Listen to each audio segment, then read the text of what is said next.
Sebelum Perang Dunia I meletus pada tahun 1914, dunia telah menjadi medan persaingan yang tegang antara kekuatan besar.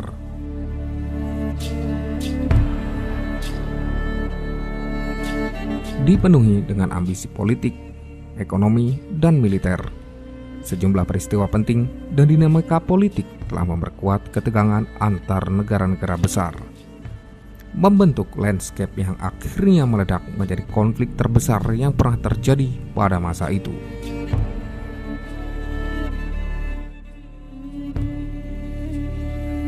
Salah satu faktor utama yang menyebabkan eskalasi konflik adalah sistem aliansi yang rumit di Eropa. Negara-negara besar terbagi menjadi dua kubu besar, yaitu Persekutuan Tiga dan Persekutuan Tiga Raja. Persekutuan Tiga terdiri dari Jerman, Austria-Hongaria, dan Italia. Sedangkan Persekutuan Tiga Raja terdiri dari Prancis, Rusia, dan Inggris.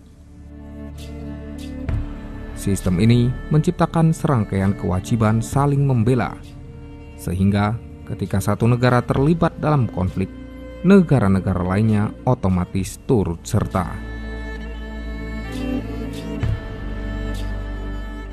Gelombang nasionalisme yang melanda Eropa pada abad ke-19 telah menciptakan semangat patriotisme yang kuat di banyak negara. Negara-negara Eropa bersaing untuk memperoleh wilayah baru dan mengkonsolidasikan kekuasaan mereka di koloni-koloni di seluruh dunia. Persaingan untuk kekuasaan global ini memperkuat ketegangan antara negara-negara Eropa yang berusaha untuk menunjukkan dominasi dan status mereka.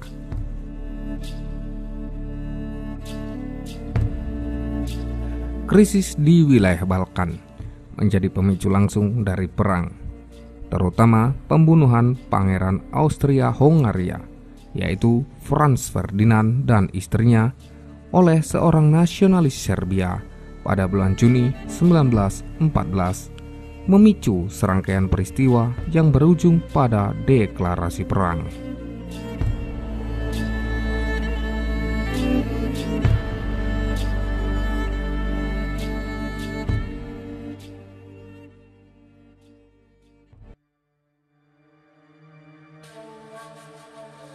Austria-Hongaria mengeluarkan ultimatum kepada Serbia yang didukung oleh Rusia. Ketika Serbia menolak persyaratan Austria-Hongaria, itu menjadi pemicu langsung dari pecahnya Perang Dunia Pertama. Negara-negara Eropa telah melakukan persenjataan massal dalam persiapan untuk konflik yang tak terhindarkan. Inovasi dalam teknologi militer, termasuk pengembangan senjata api, kapal perang, dan sistem pertahanan, telah menciptakan atmosfer yang tegang dan menambah tekanan bagi diplomasi internasional. Persaingan militer ini memperkuat ketegangan antara negara-negara Eropa dan membuat mereka semakin siap untuk konflik berskala besar. Meskipun upaya telah dilakukan untuk mencegah perang, diplomasi gagal untuk menemukan solusi yang memuaskan bagi semua pihak. Ketika Austria-Hongaria mengambil sikap keras terhadap Serbia setelah pembunuhan Franz Ferdinand, Austria-Hongaria didukung oleh Jerman mengeluarkan ultimatum kepada Serbia yang memicu serangkaian peristiwa yang berujung pada pecahnya konflik di Eropa. Dan ketika negara-negara lain terlibat dalam rangkaian kewajiban aliansi mereka, peluang untuk mencapai perdamaian semakin tipis.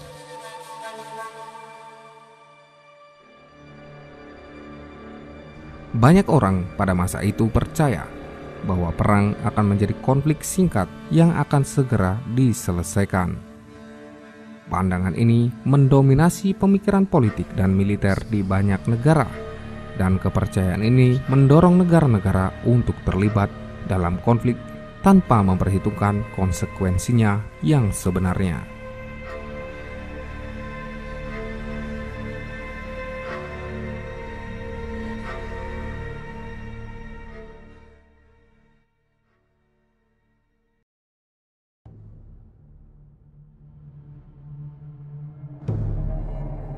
Perang Dunia Pertama yang dimulai pada tahun 1914 telah berlangsung selama 2 tahun ketika serangan besar-besaran dilancarkan di sepanjang front barat oleh sekutu yang terutama terdiri dari tentara Inggris, Prancis, dan tentara Persemakmuran.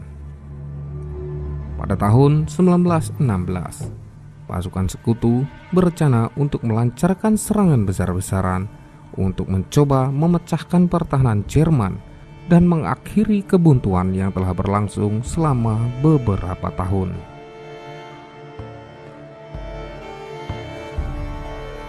Pada tahun 1916, Jerman telah membangun pertahanan yang kuat di sepanjang front barat, termasuk di wilayah Somme.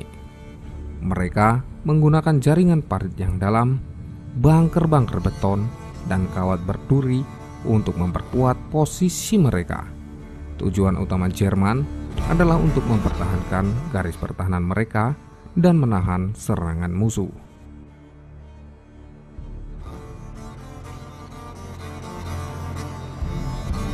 Ketika situasi di front barat masih dalam kebuntuan yang nyaris tidak berubah selama beberapa tahun, setelah gagal mencapai terobosan besar di front barat pada tahun sebelumnya, pihak sekutu, terutama Inggris dan Perancis, merencanakan serangan baru untuk memaksa Jerman kembali ke posisi defensif. Pertempuran Somme direncanakan sebagai serangan gabungan antara Inggris dan tentara Persemakmuran, terutama pasukan Perancis, untuk merebut inisiatif dari Jerman dan menerobos garis pertahanan mereka di front barat. Tujuan serangan ini adalah untuk meraih kemenangan besar dan memaksa Jerman untuk membagi kekuatannya antara front barat dan front timur, di mana mereka juga terlibat dalam konflik dengan Rusia.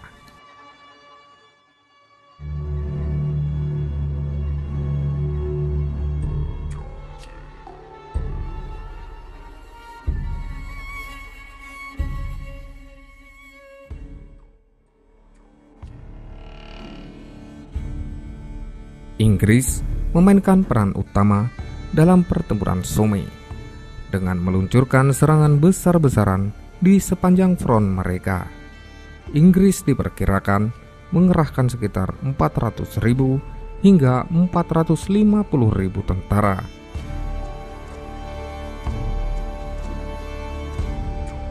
Pasukan Perancis juga terlibat dalam serangan, meskipun peran mereka tidak sebesar Inggris. Prancis juga menyumbangkan sejumlah besar pasukan untuk pertempuran ini. Diperkirakan sekitar 200.000 hingga 250.000 tentara. Jerman di sisi lain menyadari ancaman serangan sekutu dan memperkuat pertahanan mereka di wilayah Somme. Mereka membangun jaringan parit yang kuat, bunker-bunker beton, dan mengatur kawat berduri untuk menghalangi serangan musuh. Selain Inggris, pasukan dari Kekaisaran Britania, termasuk Australia, Kanada, Selandia Baru, dan Afrika Selatan, juga ikut serta dalam pertempuran ini. Perkiraan jumlah total pasukan dari Kekaisaran Britania mencapai sekitar 150.000 hingga 200.000 tentara. Jumlah pasukan Jerman yang terlibat dalam pertempuran Somme sulit untuk dipastikan dengan akurat, tetapi diperkirakan mencapai sekitar 500.000 hingga 600.000 tentara. Dengan demikian, total pasukan yang diterjunkan oleh kedua belah pihak dalam pertempuran Somme bisa mencapai lebih dari 1 juta tentara, menjadikannya salah satu pertempuran terbesar dalam sejarah manusia.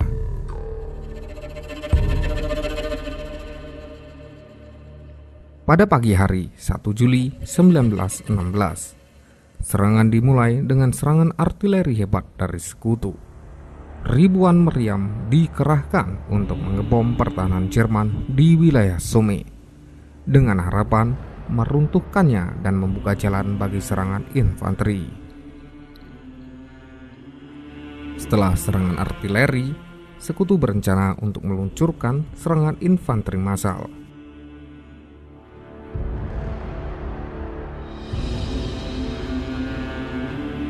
Pasukan mereka, termasuk pasukan Inggris, Perancis, dan dari Kekaisaran Britania, akan maju melintasi medan perang yang terpenuhi ranjau dan kawat berduri untuk merebut posisi Jerman. Dengan menekan pertahanan musuh dan menembus garis mereka berharap untuk menghasilkan kekacauan di barisan Jerman dan memperoleh kendali atas wilayah yang strategis. Namun, serangan ini hanya berhasil sebagian karena banyak artileri gagal menghancurkan pertahanan Jerman yang kuat. Meskipun serangan artileri yang hebat dari Sekutu, Jerman menahan serangan tersebut sebaik mungkin. Mereka menggunakan bunker-bunker dan perlindungan yang disiapkan sebelumnya untuk melindungi pasukan mereka dari serangan meriam Sekutu. Ketika infanteri Sekutu maju, mereka menghadapi hujan tembakan dari senapan mesin dan senapan Jerman, serta ranjau dan jaringan kawat berduri. Serangan pada pagi hari pertama pertempuran Somme menghasilkan korban besar bagi Sekutu. Lebih dari 57.000 tentara Inggris tewas, terluka, atau hilang dalam satu hari saja, menjadikannya hari paling mematikan dalam sejarah militer Inggris. Meskipun ada beberapa kemajuan teritorial kecil, mereka jauh dari mencapai tujuan awal mereka.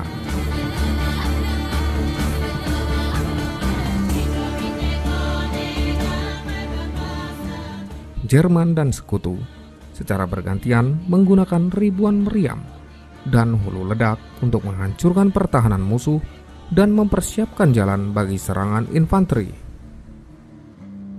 Serangan artileri ini menciptakan hujan bom yang mengerikan, menghancurkan tanah, menewaskan dan melukai prajurit dalam jumlah yang besar.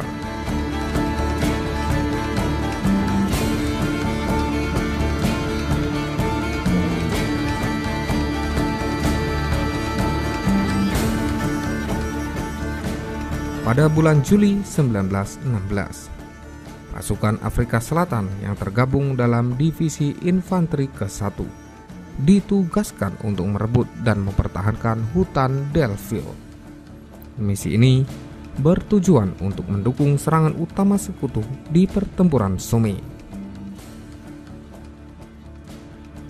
Pasukan Afrika Selatan melakukan serangan berani dan akhirnya berhasil merebut hutan tersebut. Akan tetapi, mereka segera dikepung oleh pasukan Jerman yang melancarkan serangan balik dengan sangat kejam. Selama 6 hari berikutnya, pasukan Afrika Selatan di hutan Delville menghadapi serangan yang tak kenal ampun. Mereka terjebak di antara tembakan senjata mesin dan serangan artileri yang sangat menghancurkan, sambil berjuang untuk mempertahankan posisi mereka. Pasukan Afrika Selatan menderita kerugian yang sangat besar, dengan sebagian besar prajurit tewas atau terluka parah.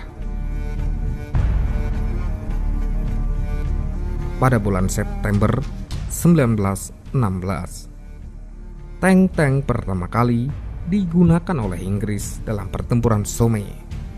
Meskipun masih dalam tahap eksperimental dan jauh dari sempurna, kehadiran tank ini memiliki dampak besar pada medan perang dan psikologi musuh. Tank-tank memberikan keuntungan taktis yang besar kepada pasukan Inggris. Mereka mampu menembus pertahanan musuh yang kuat, menghancurkan kawat berduri, dan menyerang posisi senjata mesin dengan relatif aman. Tank-tank ini menimbulkan rasa takut dan kepanikan di antara pasukan Jerman yang tidak pernah melihat ancaman seperti ini sebelumnya.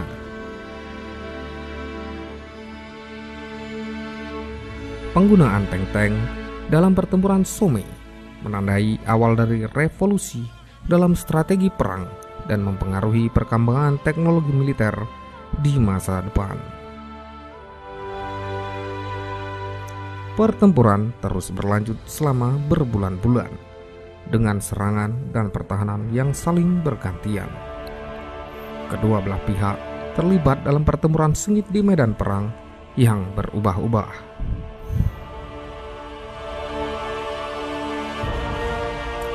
Ketika pertempuran mencapai puncaknya pada bulan Juli 1916, pasukan Jerman memulai serangan gas beracun di sepanjang garis depan sekutu di Somme.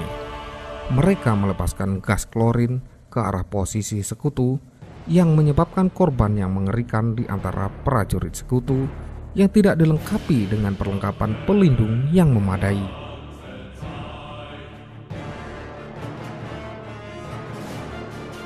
Para prajurit terengah-engah menderita kerusakan paru-paru dan tersedak oleh lendir yang mengisi saluran pernapasan mereka. Banyak yang terluka parah atau tewas akibat serangan gas beracun ini.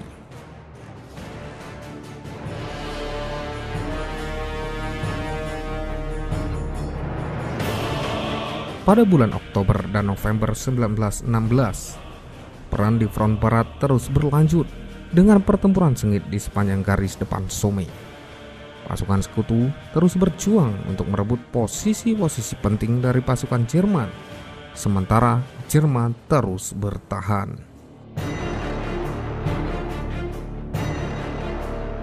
Selama berbulan-bulan pertempuran berlangsung, medan perang di sepanjang front barat menjadi tempat yang penuh dengan kengerian. Lubang-lubang bom yang dalam, reruntuhan bangunan, dan medan yang berlumpur membuat kondisi hidup yang sangat tidak manusiawi bagi para prajurit. Selain itu, mayat-mayat yang tidak terkubur dan luka-luka yang tidak terawat menyebabkan penyebaran penyakit dan kondisi sanitasi yang sangat mengerikan. Para prajurit seringkali terpaksa hidup di parit-parit yang dipenuhi dengan lumpur dan kotoran, dengan sedikit akses ke air bersih atau fasilitas sanitasi yang layak.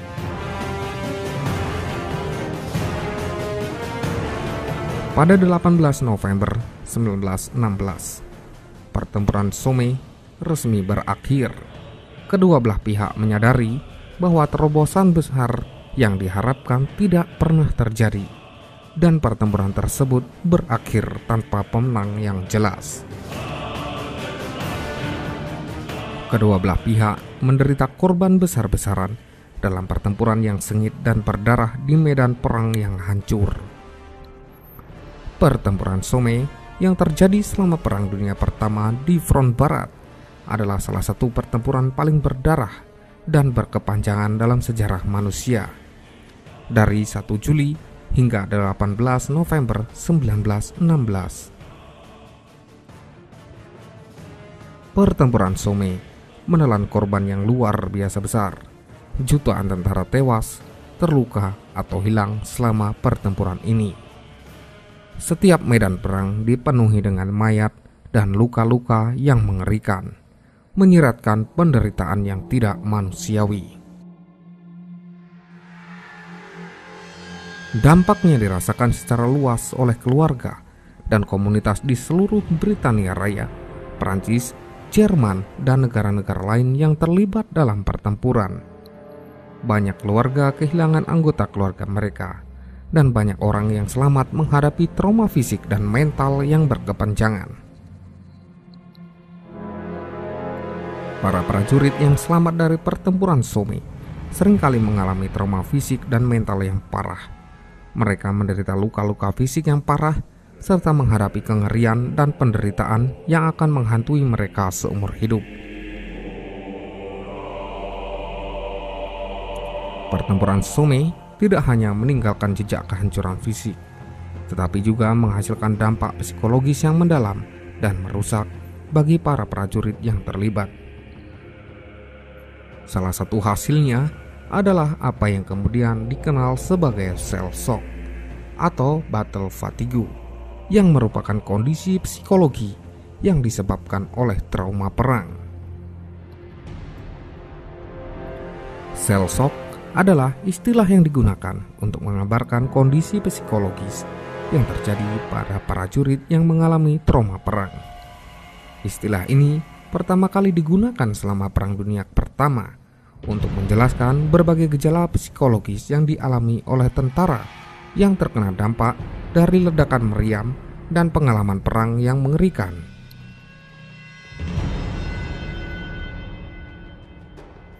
Shell shock adalah hasil dari ketakutan yang mendalam, stres yang berlebihan, dan pengalaman traumatis yang dialami oleh para prajurit di medan perang.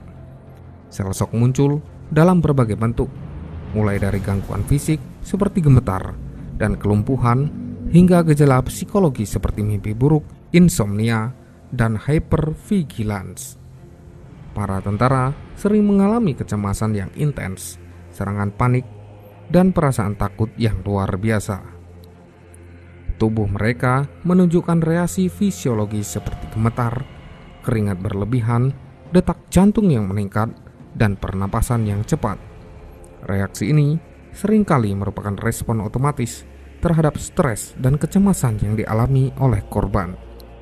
Korban shell shock seringkali mengalami pengalaman sensorik yang berlebihan, seperti sensitivitas terhadap suara, cahaya, atau sentuhan.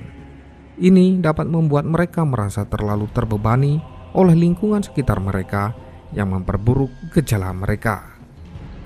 Dalam kasus yang sangat parah, korban shell shock dapat mengalami pengalaman disosiatif di mana mereka merasa terputus dari kenyataan atau tubuh mereka sendiri. Hal ini bisa berupa perasaan seperti melihat diri mereka sendiri dari luar tubuh atau merasa terasing dari peristiwa yang terjadi di sekitar mereka. Pertempuran Somme adalah salah satu pertempuran paling berdarah dalam sejarah manusia, dan dampaknya terhadap kesehatan mental pada prajurit sangat besar. Serangan artileri yang hebat, serangan infanteri massal, dan kondisi medan perang yang mengerikan, semuanya menyebabkan tingkat stres dan trauma yang tinggi di antara pasukan yang terlibat. Pada saat Perang Dunia Pertama, pemahaman tentang shell shock masih terbatas dan seringkali dianggap sebagai tanda kelemahan atau pengecut. Prajurit yang menderita seringkali diabaikan atau dihukum daripada diberi perawatan yang sesuai. Pertempuran Somme tidak hanya memberikan pengalaman yang menyakitkan bagi kedua belah pihak, tetapi juga memberikan pelajaran berharga tentang taktik, strategi, dan mobilisasi dalam perang modern.